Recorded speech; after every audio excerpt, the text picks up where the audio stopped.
We are living in the age of overstimulation. Your phone buzzes, you check it. New message, a like, a meme, a video, a quick hit of something. It feels good, right? Not really. What you're actually feeling is this surge of anticipation. That's dopamine. And the modern world is engineered to keep you in that loop. Chase, click, swipe, scroll. But dopamine isn't the happiness chemical, like we were told. It's the desire chemical, the seeking signal.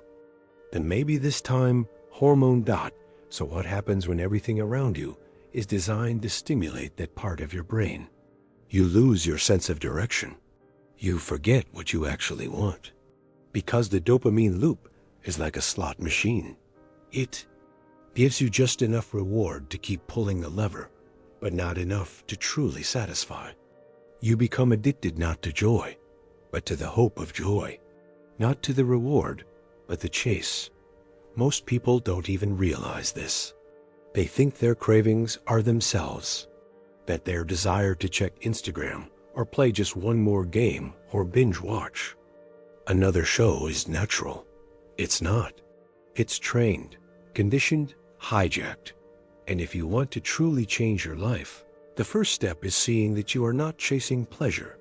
You're running from boredom, from silence, from stillness. Because deep down, you've associated stillness with pain.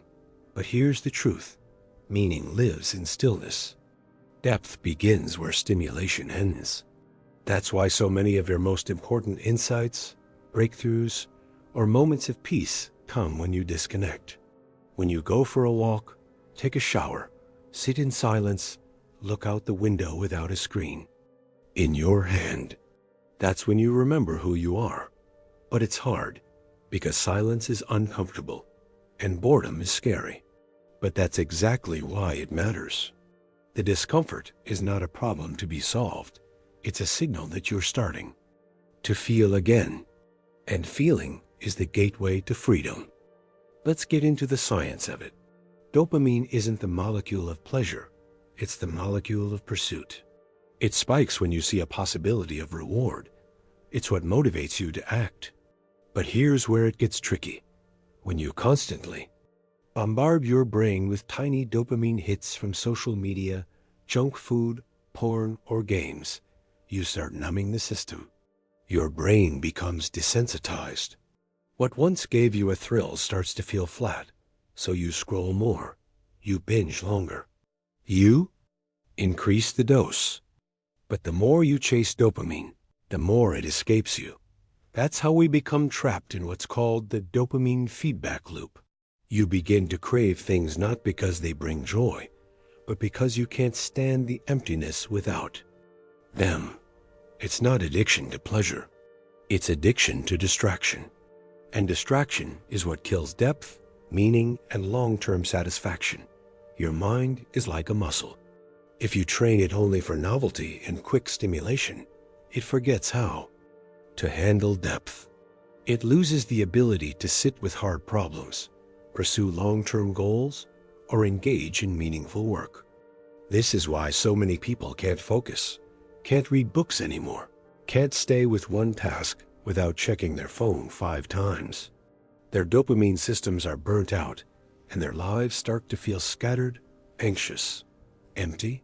The sad part? Most people think this is just normal. They blame themselves for being lazy or unmotivated. But the truth is more insidious. They're overstimulated. Their reward system is broken. And trying to motivate yourself when your dopamine is fried is like trying to run a marathon. With a shattered ankle, the solution isn't to try harder. It's to rewire. And rewiring your brain begins with changing your relationship to stimulation. You have to learn to stop chasing and start choosing. Rewiring your brain starts with awareness, but it doesn't end there. You need to actively create contrast. If your mind is constantly hijacked by novelty, you need to retrain it to find satisfaction in presence, not pleasure. This is the hard part. At first, everything will feel dull, like food without salt. But that's because your system is overloaded. You've been living in a dopamine fog for years. Your brain needs a reset. This is where the idea of a dopamine detox comes in. It doesn't mean cutting off all pleasure or stimulation forever. That's not the point. It means strategically stepping away from constant low-level stimulation so that your brain can feel again. It means sitting with silence, boredom, stillness. It means not running from discomfort, but learning to breathe in it. Because underneath all the noise is something deeper, the call to live with intention. You have to start asking yourself, what am I actually chasing? What am I distracting myself from? Is it pain? Emptiness? The fear of failure? The fear of being alone with my own thoughts? Every time you reach for your phone or open that app or go back to that habit, ask, what is this really about? And here's the truth most people won't tell you. You will never feel free, never feel clear, never feel powerful until you stop being a slave to your impulses. Discipline isn't just about willpower. It's about energy direction. When you stop leaking dopamine into meaningless activities, that energy returns to you. You become sharper, hungrier, more focused. And life starts to open up. Think about this. What if every time you resisted the scroll, every time you chose silence over stimulation, every time you delayed gratification, you were actually building the foundation of a powerful mind? That's exactly what's happening. You are rewiring your reward system. You're teaching your brain, we don't chase, we create, we choose. As you stop chasing shallow rewards, something strange and powerful begins to happen. You rediscover meaning. At first, it feels like a withdrawal. You miss the constant buzz, the little highs. But if you push through, you'll find something. Deeper, something that doesn't spike and crash, but builds. Meaning doesn't flood you with dopamine. It grounds you. Meaningful work, meaningful relationships, meaningful goals. They don't always feel good in the short term. They often involve effort, patience, and even boredom. But they transform you. While cheap dopamine makes you feel temporarily alive, deep meaning makes you become alive. It's like this. Dopamine is a spark, but meaning is a fire. A fire takes longer to build. You have to gather wood. You have to wait. But once it's lit, it warms your whole life. You stop bouncing from one thrill to the next and begin rooting into something real. Something that can survive storms. To rewire your mind for meaning, you have to realign your habits. Create space for boredom.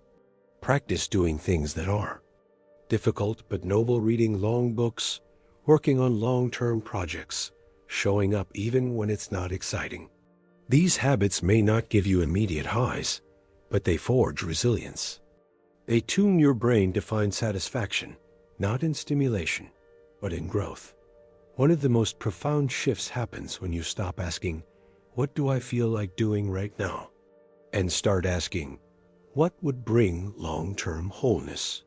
That's the moment you stop being a prisoner of your impulses and become the architect of your life. This rewiring changes everything. Not only do you become more focused and powerful, but joy itself becomes more available. When your brain isn't flooded with artificial highs, simple pleasures return sunlight on your face, deep conversations, slow walks, real laughter. This is what most people are missing. The ultimate goal isn't to eliminate dopamine or pleasure. It's to reclaim your agency, to stop being puppeteered by algorithms, triggers, urges, and start living with intention. A powerful life isn't one that avoids pleasure. It's one that isn't ruled by a dot. And here's the secret. When you stop chasing dopamine, the right kind of pleasure starts to return. The joy of flow, the satisfaction of deep work, the quiet thrill of progress. Even love feels different, not desperate or addictive, but rooted, honest, clear. You stop looking for the next spike and start building something solid. Most people won't do this. They'll keep chasing, keep refreshing, keep escaping into the nearest easy fix. But that path leads to burnout, numbness, and regret. If you're still reading this, you're not most people. You're here because some part of you knows you were made for something more. To change your life, you have to change what you chase. Not dopamine, not endless novelty, but meaning, courage, creation, connection, truth. These things are harder to reach, yes, but they're worth everything. Because once you taste them, you realize this is what you were looking for all along. So, where do you start? Start small. Delete the app that's draining your focus. Turn your phone off for a day. Spend a weekend in solitude. Meditate instead of scrolling. Read instead of reacting. Write instead of watching. Practice doing hard things without needing a reward. Every time you delay that dopamine hit, you're not depriving yourself.